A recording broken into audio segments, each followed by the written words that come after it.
message. Hi, hello. I'm the junior manager here at the restaurant. I'm supposed to walk you through the job as our new security guard. From your resume, I can tell that you're already a well-experienced guard. But, it's protocol, so I have to walk you through the basics anyway. So, let's get started. We have security cameras all around the restaurant, and if you bring up the camera panel, you'll be able to view the feed from each camera by pressing the camera buttons on the minimap. Now, our lights are always off during the night, obviously because it'd be a waste of power to leave them on all night. So to actually see something on the cameras, you can activate the camera system's night vision mode. You activate night vision by clicking on the button of whatever camera you're currently viewing. So for example, say you want to see what's on camera 1. You bring up the camera panel, you click on the button that says Cam 01, and then to use night vision, you click on Cam 01 again. Once night vision is activated, you can click on any of the other cameras and view them with night vision as well. And you turn it off the same way you turn it on. Now, night vision takes more power than regular vision, so make sure you use it sparingly. Your first priority as a security guard here is to keep an eye on the animatronics. Those are really expensive machines, and we do not want them stolen. And you keep an eye on them through the cameras. We have quite a few animatronics here at Candy's. There's of course the cats Candy and Cindy, there's Chester the chimpanzee, there's the penguins, just lots I tell you. So, you also have 3 security doors in your office, each of which can be closed by pressing the door button by each door. These are here in case you're in some sort of danger, but personally I just use them to shut myself off from the world when I need a break. But don't let me be your role model on that one. You need to remember that closing these doors takes power, and the longer they're closed, the more power they drain. Now, I know that sounds kinda backwards, but you have to trust me on that one. I think it's something about the doors having an automatic fail-safe feature in case the power gets cut off, so they open up if there's no more power. All I know for sure is that they do use more and more power the longer they're closed, so you don't want to keep them closed for too long at a time. Now, the reason I keep mentioning the power is because the restaurant uses a backup power generator at night, which only has a certain amount of juice in it. So anything from viewing the cameras to using the security doors takes power. You can see how much power you have left on the computer on the desk in front of you. Try not to run out of power. If you do, though, you won't be stuck in the office since the doors will always open up anyway. Oh, and one last thing. The animatronics aren't completely turned off at night, so they might start walking around a bit. But just be careful not to let any of them into the office, because we have stuff in there we don't want damaged or anything. Though, don't bother with the ticket booth door. They won't attempt to get in through there. That should be all. You'll hear from me again on your next shift. Have a good night.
message. Hey there. I put up a note today to gather some intel on the animatronics from the other employees. Just to get a list of the issues we've had with them. They've written down some stuff here for you, so let's see. Alright, so obviously the animatronics walk around at night, you know that by now. They try to get to places they shouldn't be. Yep. They act weird after dark. Yep. They don't like adults. I mean, I suppose. They always seem nice around children.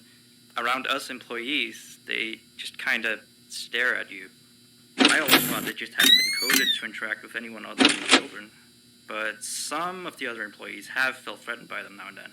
But I know that some of them are also superstitious morons. So who knows if they just became scared when the animatronic looked at them in the eyes or something. Anyway, one last thing on the list here. Last penguin interferes with the system.